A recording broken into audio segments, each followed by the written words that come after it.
And all the ladies say, and all the ladies say, I think I like that. I Sound always like hate a to party. cut off the music. I like to play the music. How are you doing? What's up, Chip Fu?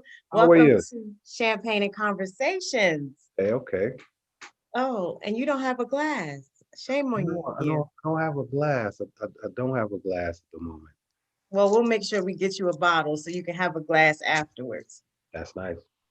Yes. That's Welcome to Champagne and Conversations. Thank you so much for being so very present and excited. I am excited as well. It was a pleasure to be able to finally get to contact you because we have been planning this for a little bit of time and we had to yeah, reschedule it. So thank you for that.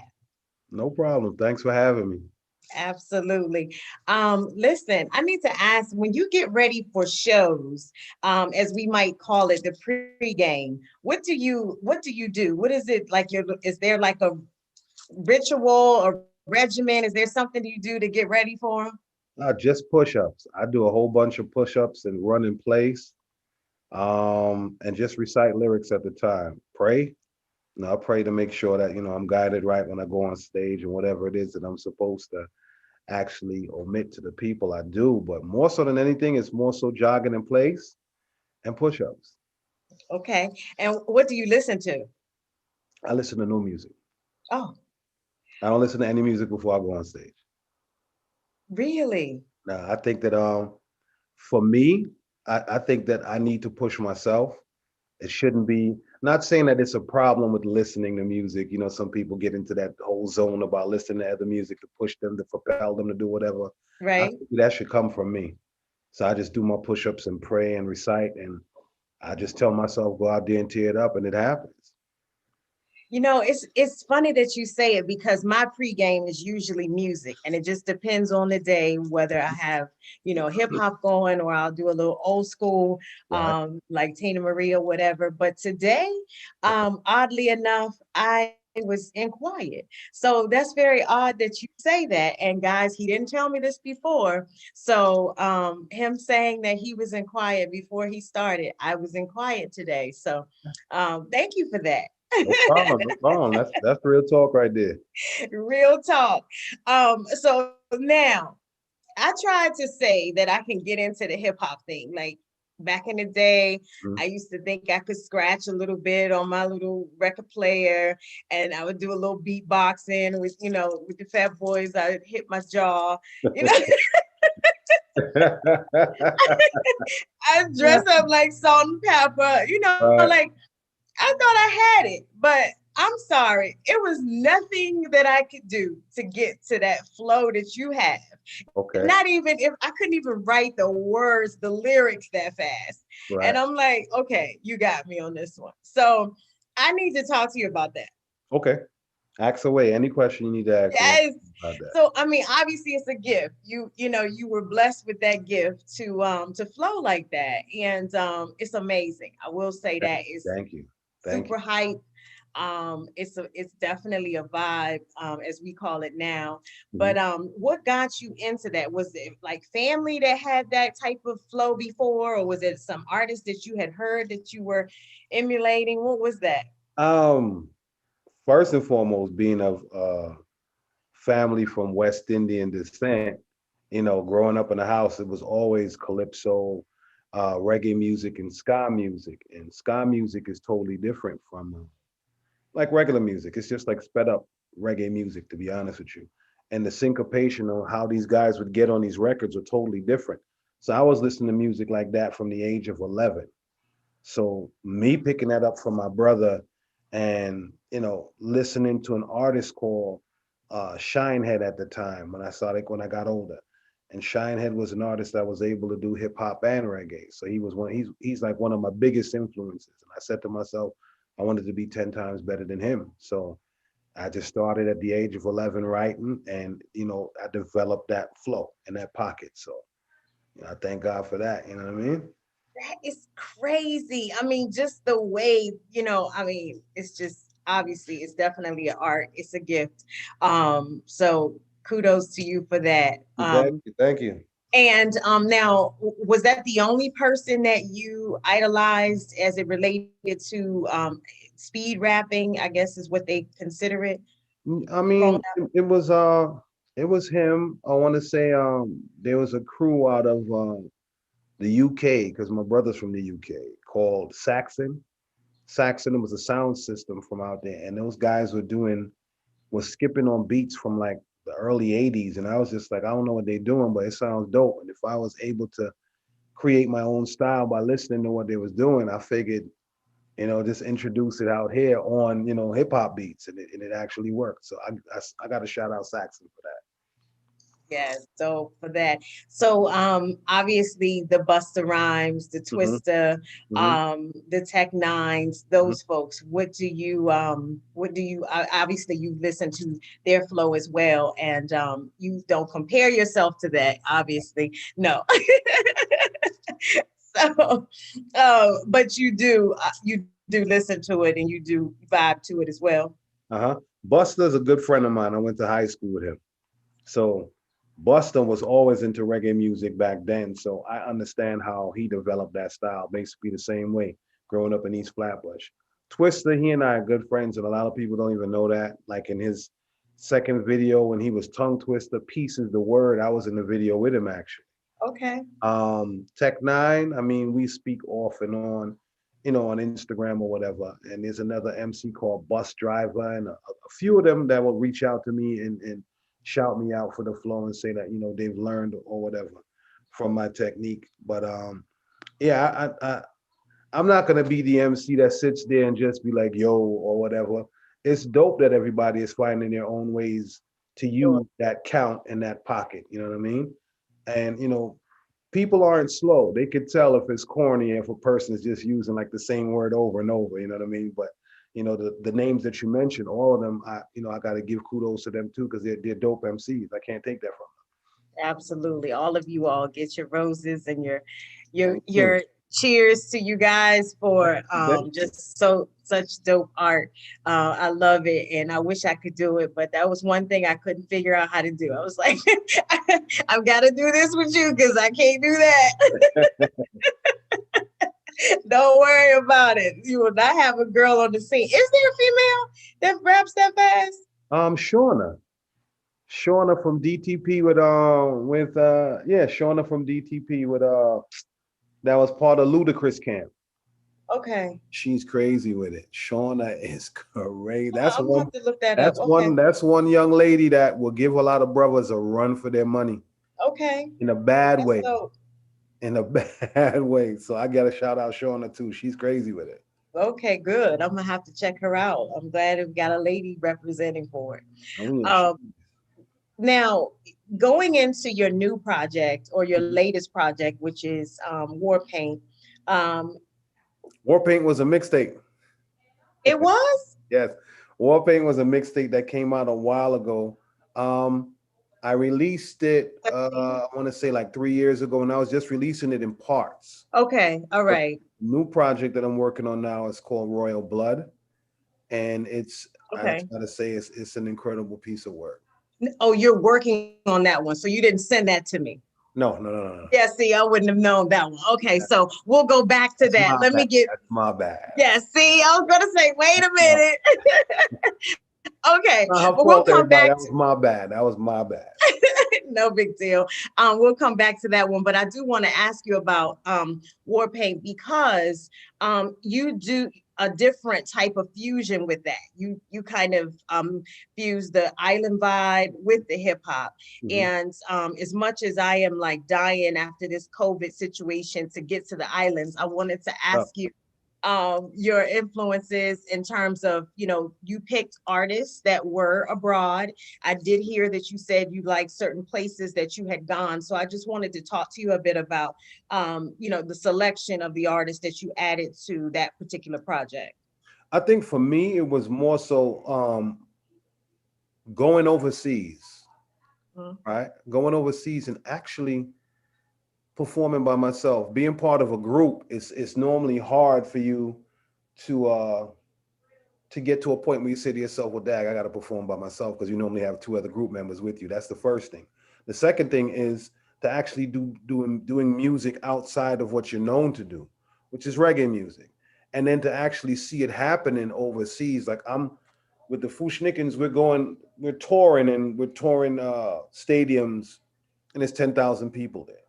You know, I go back overseas now singing reggae music. Now I'm on the same bill as Super Cat and all of the reggae greats just by releasing stuff online, you know, and I'm performing for the same 25,000 people by myself.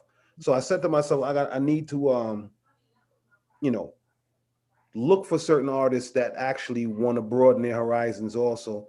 And that's why I started picking certain people and certain producers to work with for the War Paint album. And it turned out, the mixtape turned out incredible. It did some huge numbers. So that's why I'm back where I'm at now, recording, you know, the Royal Blood Project, and I can't wait for people to hear that. So the producers on the War Paint project were Pete Rock and Crisis, Mm-hmm. you had a few others on there as well. And then Mm-hmm. as it related to the artists, I just wanted you to kind of give a list of the different places that you pulled the artists from, because you mentioned Trinidad and you mentioned obviously Jamaica and some other places that you kind of got the artists to be a part of that one. I pulled from Jamaica first. Mhm. Um, Mr. Shibley himself. I pulled from Jamaica first because I more so people, you know, when you say reggae music, they automatically think Jamaica. But nowadays, when you think reggae music or you think dancehall, you think the West Indies now. It's Right. not one particular island per se. So for me, I was just trying to pull, in all honesty, I could answer the question direct. I was pulling from certain artists that had island background that did not get the chance to at least show that cultural side that they do have, because they all were basically within groups at the time Yes. and weren't able to show that side, but they've gotten to a point where they wanted to showcase that side, and I figured if they do records with me, actually they could showcase that side, because I basically was in the same position in a group and saying, well, dag, you know, I'd like to let people know that there's other sides to me, but you know, when you're in a group, you just have to only focus on the chorus and your 16 bars. So that's what those Yes. artists picked. I thought that was so cool and Thank so you. noble of you to do that as you selected the artist. So that's why I wanted to make certain that I went back to that question, No because problem. No people problem. need to hear that. Mhm. You know, as we are all in this together, and so many people are, you know, pivoting during this pandemic and Mhm. doing other things. So as you shared, you know, just being able to highlight some other aspects of what you may or may not be doing. True. So yes, kudos to you for that. Now, moving to your new project that we want to now know, um, tell us more about what you have there. What kind of vibe do you have going on with that one? I think that first and foremost, I'm gonna shock a lot of people on this project, and I think it was uh I think this is the most transparent project I've ever done, because I was put in that space for one, and I wasn't even asking producers for tracks. People just started sending me tracks, and I just started recording the album. You Okay. know, I paid for the album myself. I think that I work with a kid called Blizz, and I work with a kid called Strobe. What, they're not well known producers, but Blizz is well known in Detroit. And I think Strobe is well known in Boston, but like well known, I don't think so. But I think after people hear this project, that you know they're going to be some incredible producers to reckon with, because of the soundscape that they gave me for this album is crazy. It really is. Nice. Now, what kind of is it hip hop, or are you still doing the island vibes with this one as Oh, no, well? this is I had to go back to the roots of the hip hop. We got a little bit of the island vibe in there, but I just said, you know, uh, for those that think they could rap, let me show them how to rap a little bit. Yes, Mhm. yes, Let yes. me show them how to rap a little bit, and then we can get on with the island vibe after that. You know, I so I like it. figured I'd do that. That's a good exchange. You one and then another. So Mhm. that's a good exchange. Now, just in saying that, did you leave that hip hop for any particular reason when you were kind of coming from the group and going into your own? You know, were you just kind of looking for an area that was like uncharted waters or not as you know, I guess watered down as like the hip hop at that time? Is that what your strategy was when you created the That's mixtape? that's a that's a good question, and no one has ever asked me that question. That's a good question. I no, that's a really good question because now I'm like, hurry up and think. I Take can your time. no, no, no. Have it. But I got the answer for it. I think what was uh the motive behind that was, when you leave a group, everybody's just saying, well, we already know what he sounds like. He has an established sound. That's it. So I know if I buy into him as an artist, I know exactly what I'm getting. I said to myself, I didn't want to be pigeonholed. I said that when people went and got the mixtape, I wanted them to be shocked.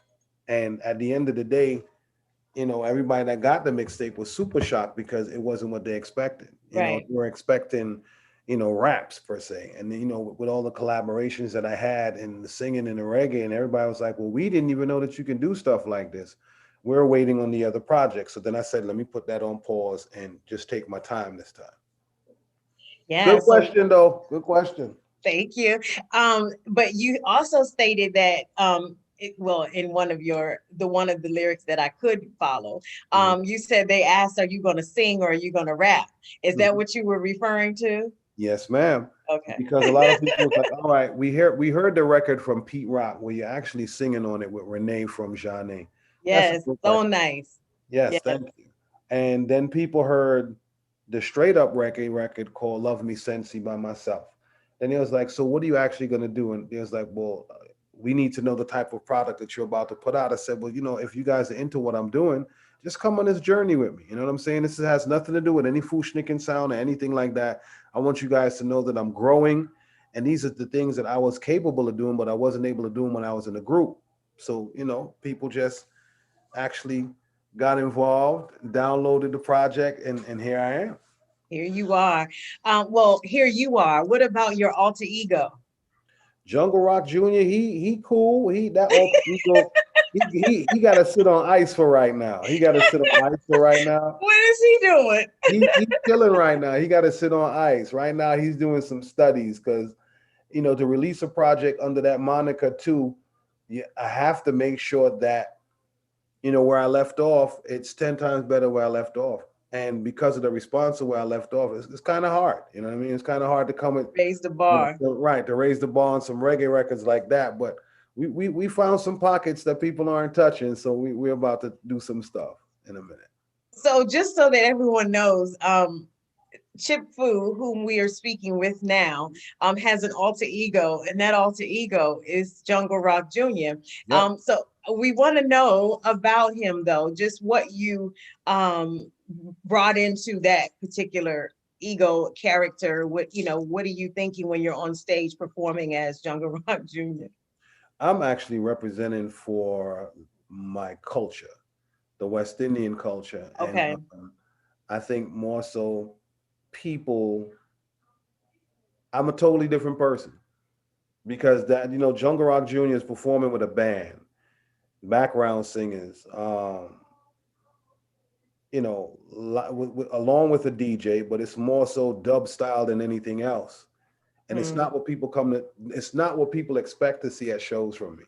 And I think when they leave, it's like, yo, I didn't even know dude could get down like that, and with all the emails and the texts that I've received, it puts me in position to be like, yo, you got to do that again, but you got to do it 10 times better. So myself and Pete Rock are working on a project. You know what I Nice. mean? Shout out to Pete Rock. But a straight reggae project. And Because happy birthday, belated birthday to both of you all. why, thank you. Why, thank you. Yes. Appreciate that. But we're Yes. both working on a project. And I think the dope part about it is his family's from Jamaica and my family's from Trinidad. So for us to at least let the fans know about the island side with him doing the production and me doing, the songs or whatever, I think that project will be a dope project. So. Well, not think, it's Okay. definitely it's going to be lit for sure. The experience is there and you all have been tried and tested. So Mhm. you know what you can put out. And that's that. When do you expect for that project to be ready? Probably the latter part of this year. Okay. All right. So you all are racing to the finish line. Yeah, we just making sure Um, that we don't stop. There's no stopping at this point. So have you been working through the pandemic in the studio and all of that? Yes, I have. I think the pandemic has pushed me to actually work. It, because of um, not being able to go to studios Right. and basically working online with producers and actually recording at home. There were so many things I was able to do and learn about myself. So when things opened up a little bit, I was able to uh, to sneak out and go to certain studios that were clean. You know what I mean? And and record some stuff. And yeah, I mean, I think the pandemic put us all in a different headspace where we had to learn Absolutely. ourselves again. You know what I mean? And I think that I learned myself again as a father, as a husband, as an artist, and as a friend. So to learn those individuals over as new individuals, my approach to everything was different. Even recording. You know what I mean? So when I got back to the studio, it felt different. It felt right. It felt clean. It felt like I had a lot to say. And it was an incredible experience. That's why I have so much music that I can't wait for people to hear. You know what I mean? So I don't Yeah, want to say I'm happy that the pandemic happened. I'm not going to say that. But I'm going to say that with it happening, it put a lot of people in a different headspace to check themselves absolutely. exactly. Yeah. And indeed, that's what part of it was, to do that, Yeah. to slow us down, recalibrate, Hmm. uh, kind of central, kind of bring it back in, Hmm. align, and get it together. So definitely, if you benefit in that regard, then you can't say that you're sorry for it, because it just, allowed for you to grow, and Hmm. that we're not sorry for at all. Yeah. Now, are there plans for a tour with the Fushnikins anytime soon, or is it just going to be your new project and the alter ego going forward? New project and alter ego going out. There might be a song with myself and one of the Fushnikins on one of the projects that I'm working on. I think that as a group, we said everything that we were able to say as a group, and we ended it on a good note. Okay. Platinum album. Step away from that and just continue to grow from there. But I mean, it would be fun at some point to come together with the three of us and do a few shows, but we'd all have to be on the same page. And um, if that happens, then it happens. If not, I still got to walk in my purpose and continue to do what I have to do. Hey man, I like that. Yes. But now, while we're thinking about that though, Mhm. what was one of your most memorable tour moments? Do you have any? One of my most memorable tour moments. I remember going to Boston, and before I walked into this club, I remember seeing a pregnant woman standing outside. And she said, Chip, Chip. And I'm standing there like, I don't know you, That's this not this my don't baby. this don't feel right. You know what I'm saying? Hey mom, I don't know you. I don't even like you. So I said, hey, how you doing? She said, come here for a minute. And I came over and she was like, listen, me and my husband, we drove down here from Florida. I was like, you drove all the way down here from Florida to Boston? She was like, yeah, he's a big fan. And when I finally met him, I was like, bro, you bring your pregnant wife out here, bro. It's cold out here. He was like, yo, I just had to meet you. And, his wife just started telling me about how the music affected him, how he was going through bad times, and he would listen to the records, and it changed his whole demeanor and whole approach when it comes to being a man, being a husband, being a soon to be father. And he named his son Chip when they had the kid. Cool is that? Yeah, I was just like, bro, you want to do that? He was like, nah, I really want to show some respect. I said, show respect, but just being a man and doing what you have to do. He was just like, no, you don't know what you've done to me. Like that was one of the incredible highlights, like of a tour. I mean, there's other highlights with all the wildness that's going on. Foolishness is happening in bathrooms. I had people climb the side of buildings, like climb like Spider-Man climb 2 buildings in Canada and creep into rooms and all sorts of stuff. And I'm like, people actually do that. But I think the one thing that moved me was that Yeah. because the purpose. I was like, okay, that's what I'm supposed to be doing. And you don't know who you reach until they say it. So for Right. him to drive down and say what he said, I respected what he did. I received the flowers at that time, even if it was from that young man and what happened. And I was good with that. I was good Oh, with it.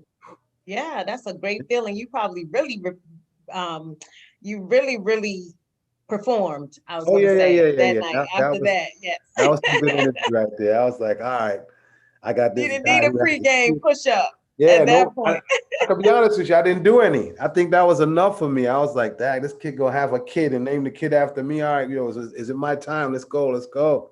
Did you all keep in touch after that? Do you all Yeah, still? we kept in touch. We kept Oh, that is wonderful. How in nice. touch. Yes, Yeah, that makes it all worth the playing. yeah, it is. It That's does. great. So where would you be planning to go with your new project? I know you said you like to perform abroad. Where do you like to go when you leave the country? Italy. I like to go Mm, to Italy. I love Italy. I love um the Netherlands. I love Paris. I love Germany. I love Belgium. I love overseas for how, they are open-minded when it comes to music. right. And I can't wait to test the project out there. But I more so can't wait for the people inland, like my people, to hear the project themselves. Because I think for me, I'm gonna change um this whole ageism thing in hip hop, because people feel that you get to a certain age and you lose your steps. You don't lose your steps. You lose your steps because everybody else tells you that when you reach a certain age that you're supposed to lose it. So that becomes law to you. I don't do that. So I think for me, when I do what I do this time around, it's more so to prove a point. And after I prove my point, I could be good on that. You know what I mean? And just Yeah. smile and just laugh at everybody to be like, yo, we're the only type of music where we put a time limit and age on everything. Like when you reach this point, you can't do nothing, and you can't wear white sneakers after Labor Day, and on Easter Sunday you got to make sure that you go to church and wear the shiny white shoes, and on that Monday when you go to high school, make sure you got a brand new outfit on. All these things that we look at as law, but we should be promoting other things. Like if you're a musician and you're doing music, just do music. That's it. It shouldn't be about your age. Just if that's what you want to do, just do it. And we should be pushing each other instead of tearing everybody down. So I read in a place one of these young MCs were bigging up Jay-Z, saying, he's so old, but look at how dope his verses are. And I'm sitting there saying, but young man, you need to go back to his albums and really listen to how dope he is. You would expect that coming from him if you knew the type of MC that he was. No. You know what I mean? So That yeah, is my favorite. I just had that conversation last night. Yes, that there is you my go. favorite. If I had to fan out, I think I'd be doing it there, for sure. And now speaking of, well, one thing I don't want to leave out is you make certain that you stop by the Down Under, Australia, and see Optimistic, because I'm sure he would love to see you. By Oh the yeah, yeah. Optimistic. That's my boy right there. I mean, he's one of yeah, those artists that reach out to artists here on the East Coast to make sure that he keeps that connection. yes, And you cool. got to give him his flowers now. You know what I'm saying? 'Cause Yes, he was on. We talked. that's Yes, he's a good guy. He's a good guy. That's very that's one of cool. the good ones. That's one of the good ones. I have a chorus that I have to finish up for him for one of his projects, but that's one of the good ones right there. Optimistic is cool. Yeah. Yes. And now going to the young ones that you were speaking of, who now do you listen to? Do you listen to There's the any of them? baby and the baby. There's baby and the baby. Okay, The one, right, the one that has the dreads is that's the one. little, That's little. little baby. The one Uh-huh. that has the dreads, I like him. He's dope to me. Uh-huh. I like him. I like Kendrick. I like J. Cole. Um, and there's somebody else I was listening to. But just for starters, I like those guys right there. I mean, Yeah. everybody else that comes in, it just looks like they're just like if you played all their music all at once, you couldn't really tell. And I'm not here to bash them, but Right. those MCs in particular who I've mentioned, I gotta say that I like their music. Yeah. Yeah, I think that's been a popular response. And as I said before, Kendrick and J. Cole to me are still kind of our era, it seems. In essence, you know, I don't really push them all the way out to the new, because they are conscious, but they understand what, you know, what it means to really give us some good music. So, and not again to say that the new ones aren't, it's just that I think they're going for quantity, not necessarily quality or something, or, you know, it's just the beat or something, it's different. Not, you know, it's not the party starters like, you know, we're used to when, you know, not to say our age, but just when we used to party. We're not gonna say the gym jams. They'd be like, oh gosh, y'all sound ancient. The skate parties, you know, whatever it was. Exactly. But then just taking it back to that, I read that one of the ciphers, and you were in a few, and of course I listened to all of those too, because I thought I could try it and, you know, couldn't do it. But but the one that was noted as number one was the one that you all did the last show for Arsenio Hall. And everybody that, you know, possibly could be, I guess, available for that particular show, Arsenio's last show, was on it. And it's super dope, which is the first clip that I posted as we were introducing you coming on. But yes, it was noted as one of the top, if not the top ciphers that was out there. So I'm sure that you were excited to have been a part of that one. I was scared actually because Really? no, honestly, not scared per se of it happening. You had every group that was that carved their niche in the 90s in that cipher. Right. So there was no one left out that was not making noise in the 90s in that cipher. So for me sitting there, and I think that Arsenio's people rented out Paramount Studios, the recording studio. And I walked in there and everybody was in there and no one was talking. Really? Right. No one was talking. Everybody was just sitting there and everybody was watching everybody walk in and whatever walk in. And I walked in like, yo, this is, you could hear a pin drop. And then Pete Rock stood up. I'll never forget this. And he had these two discs in his hand. And he pushed those discs in and he pressed play. And when that beat dropped, it just looked like the whole room lit up. Now everybody's talking to everybody and putting together who's gonna go first, who's gonna go second. That was magic for me, you know. And at the end, what people fail to realize is KRS-One, he bogarted the show. At the end, that was not planned. Him and Mad Lion to come on at the end was not planned, but it was perfect. And to me, that's hip hop. Because at the end, you know, we're saying, all right, peace. And then you see KRS-One come from up the side with Mad Lion. I'm standing there going, yo, this was not planned, but let's see how this is going to work out. And it was incredible. It was incredible. That was an incredible show right there. Yeah. An incredible show. Absolutely. Chippa, we definitely appreciate your time. We want to give you your roses and all that you have done in contribution to the culture. We are excited about your new project, and please share your social media and the name of your new project again so people can look out for it, and we'll certainly be posting it as you share it with me this time. Yes, I'm going to share it with you this time. Yes. Yes, so please share. On Instagram at ChipFoo, on Twitter at ChipFoo, on Facebook at ChipFoo. The brand new project will be called Royal Blood. We will be releasing 2 brand new singles the second week of August. I'm basically going to film the videos for that. And I just want to say again, thanks for having me. And follow your boy. It's going to be crazy in a minute. Yes, crazy. And I do appreciate you. It's been definitely a pleasure talking with you today, and so excited to have talked to you today. So thank you for your time. No problem.